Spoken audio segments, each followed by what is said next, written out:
Okay guys, today I'll be showing you how to make this brick spawner in Roblox.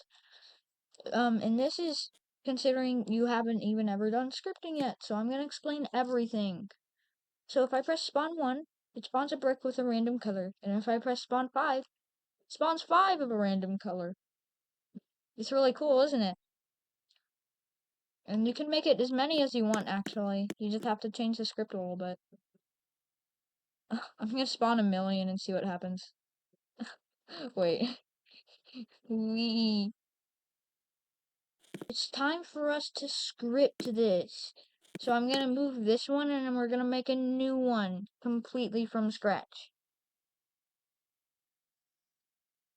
Okay, so we're gonna start by so in order to add a part, which is the first thing we're gonna have to do, I'm assuming you're in the home tab over here, and you have to click this cube or this arrow and select block. So click this cube, which you should have, and we're gonna put it over here. You have to have move selected, and you can like grab around the circle and drag it around. So, and then I'm gonna select scale, and I'm gonna like just scale it up a little bit. I'm going to, if you want to change the color, if you have this selected, you have to, if you don't have it, you have to click on it. You can go to your color settings. You have to click this arrow, and you can click any of these colors. I'm gonna choose this one. I'm actually gonna rename it real quick. You don't have to, but I'm gonna set it to Brick Spawner 2. And now inside, I'm gonna right click on it. I'm gonna put in insert part right here with a cube. And now that I have this part, this is gonna be our button. I'm gonna put this one over here. Oh my god, hold up. Okay, so I finally got it. I'm gonna change it to red color. So we have to right click. So this time, oh frick. Oh frick. Wait, no, I messed it up. Hold up. Okay. Okay, so this time we have to right click it and don't press insert part. Insert object. Press click detector. This is basically what makes it to where you can click the object. Like, for example, if I load this with a click detector inside of it, you can click it, you see. Also, the button kind of fell. I'm going to show you how to fix that. So, I'm going to select Brick Spawner first. And you have to find the property called Anchored if you have properties open. Matter of fact, it's about time I show you how to open this. So, if you go up here and press the View tab, you can press, shoot, which one is it? Properties, which is right here. It's this big button. To the left, not all the way to the left. If you press this, you can show and hide the properties menu. So now that you're there, you have to click this and find the property called Anchored. Right here. This one. And you have to make sure it's on. And also for the button, make sure it's on. So now it won't fall. Trust me. And so now we're going to right click the click detector and we're going to insert object again. This time, we're going to use the script.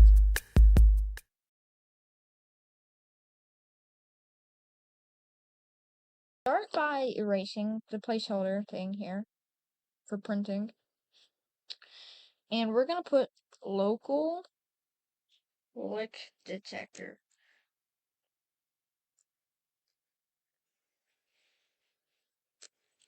Also, you don't have to, well, Lua is capital sensitive, so if you see something like local, for example, don't just put a capital L, because that's not how you do it.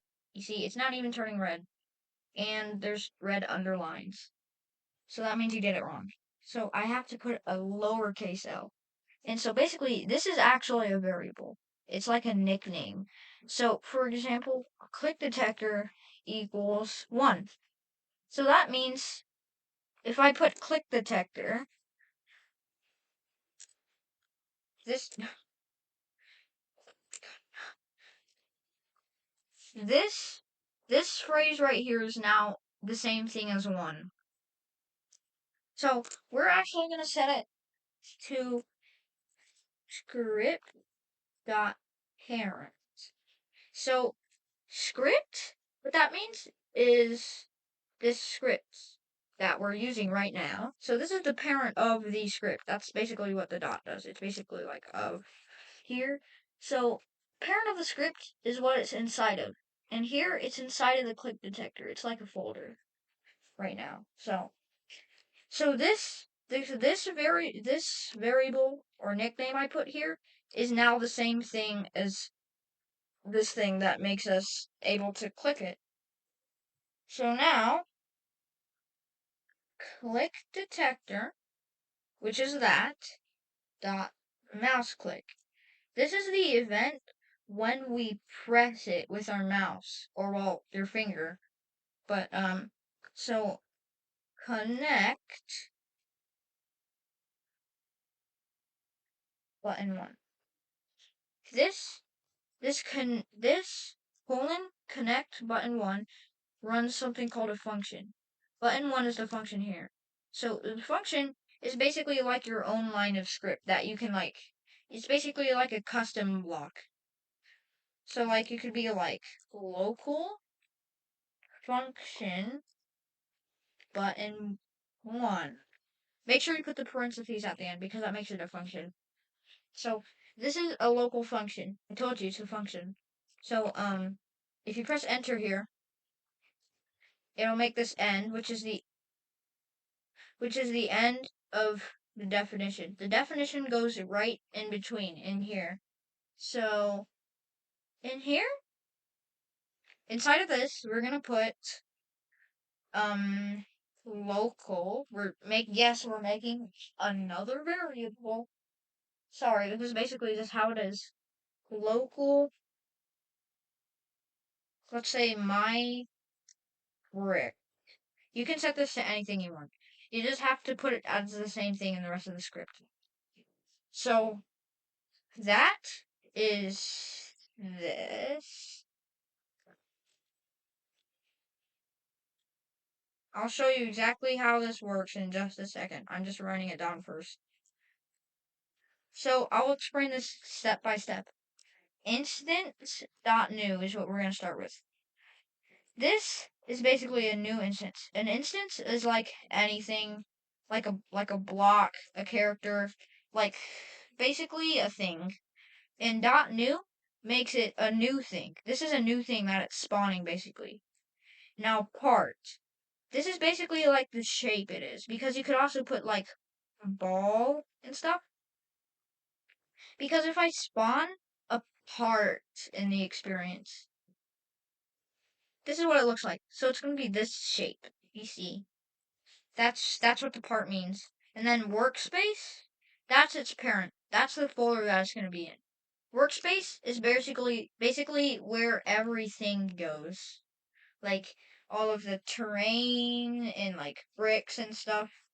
So that's what this is. It's basically spawning brick. So as far as I can tell, I think this is going to work. Unless I messed something up. I hope I didn't. Oops, it spawned back there. I'll show you how to fix that. So, first, we gotta find out at what position we want the brick to actually be at. So, I'm gonna say I want it to be, like, right in front of this. Right in front of the brick spawner, too. So, I'm gonna make a new part that we're gonna delete in a sec. But, I'm making a new part in front of it, where I want it to spawn. Let's say I want it like right there. Yeah, perfect. So I'm gonna scroll down in my properties and I'm gonna find position. I'm gonna copy this with Control C. Control C. That's the bind for it. And now we're also gonna delete this, by the way.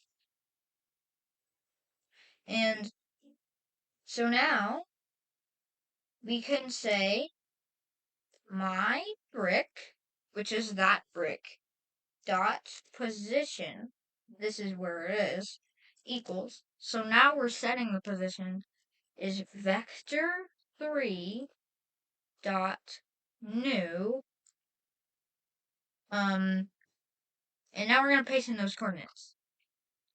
So what this basically does is it has the position of the my brick, and then it changes it to the and it changes it to this. So this is basically a new vector. If you haven't done coding yet, I suggest you learn what vectors are because they're used a lot in coding. So it makes a new vector for these coordinates. So now it should be placed right where that brick used to be. Let's see if it works. Yep, it works.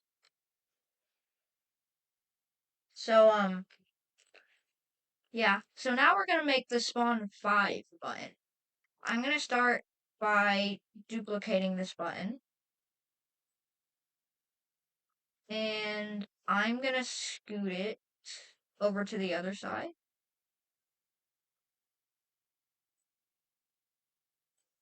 Oh my god. Oh wait.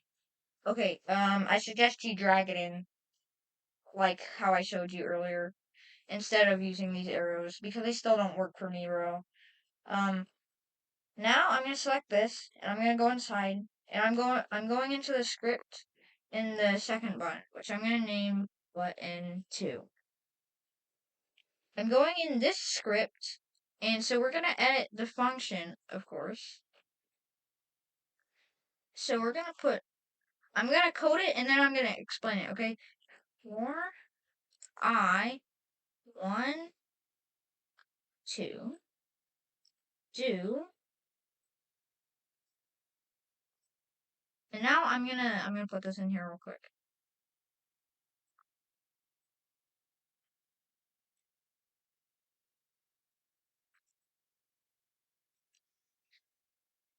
Oh shoot, wait. Basically, what this does is for, well, hold up, let me, okay, 1 second. I is going to have, wait, I is going to change by 1 each for 5 times, and once it hits 5, it'll stop. And every time it changes by 1, it will run this code. So basically, what this does is it does this 5 times. So now, if we try to press the other button, which would be to the right, it spawns 5. And now, it's time for more.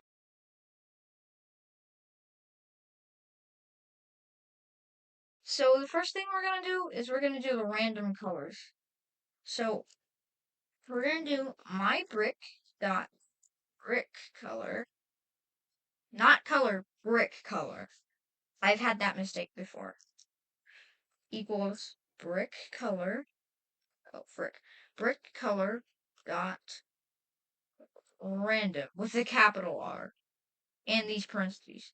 So what this does is it changes the brick color of the brick to a, well, brick color dot random, which is random brick color.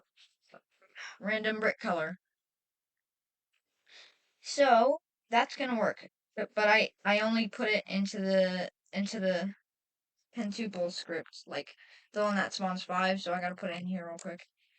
Well, of course, if you want it in the other script. Oh gosh, what did I freaking do? Control C, Control V. Okay, so now we're gonna have random colors. Wee, wee, wee. Oh god, no.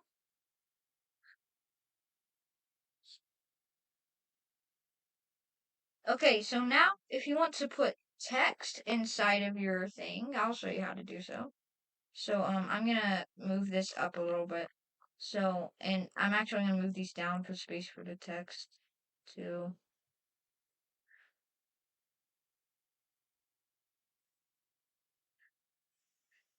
So we're gonna go select this original part, which is right here. brick spawner itself. And we're gonna insert object, surface GUI. And now we're gonna insert an object into that for text label. So basically, what I did was I started with this one. I set my background color to 1. I mean background transparency to 1. So basically 1 is all the way transparent. You can't see the background of it now. And 0.5, you could kind of see it, you see. And, okay, so I'm going to set it to 1. Now I'm going to scroll down to where the text stuff is.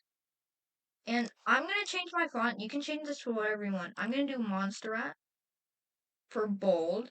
This is bold and italic styles. And I'm going to scroll down, set text color. I'm going to click on it, and I'm going to change this color. I'm going to press OK. So now the text color is white.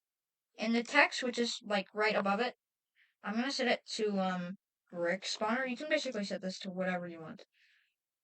A lot of things in this you can set to whatever you want. It's very, like, you can personalize it a lot. And now, if you want it to be bigger, or let's say like in a different position, what I like to do is I change the size of this. So if I set this to 0, 1, 0, 1, oh wait, hold up, no, hold up, I meant to say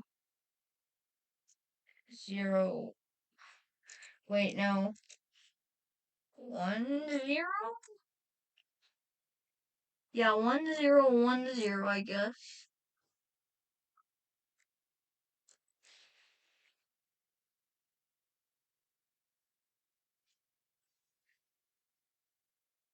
Okay, so now, yeah, now it's in the middle. But let's say I want to move it up a little bit. I'm actually going to go back to that size setting. Let me find it. Oh shoot, wait, hold up. Size. And I'm going to set the left one to 0.50. So yeah, now it got shifted up a little bit.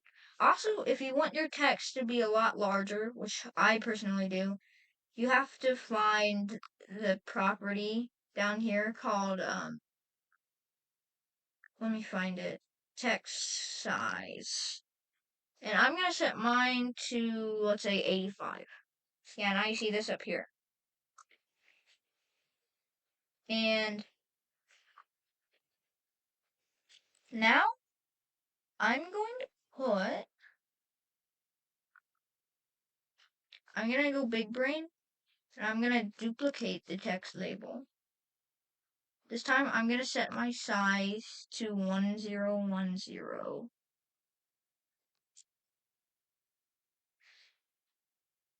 And now that's in the middle. So what I'm going to do is hold up, actually I'm going to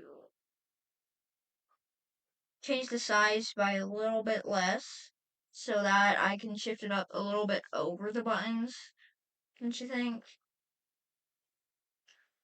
Let me find it. Okay, so I'm gonna set it like 100.80. Dang it.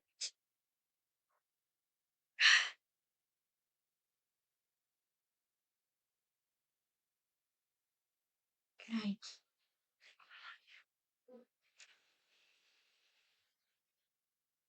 So I'm gonna set it to 100.80. So now it's shifted over the buttons. And I'm gonna change my text to okay, I'm gonna change my text to spawn 1. And then I'm gonna do a bunch of spaces so it separates them. And then spawn 2. Kaboom. And that's it for today's tutorial. Comment if you have any questions or you want to do something else. Okay, see you next time.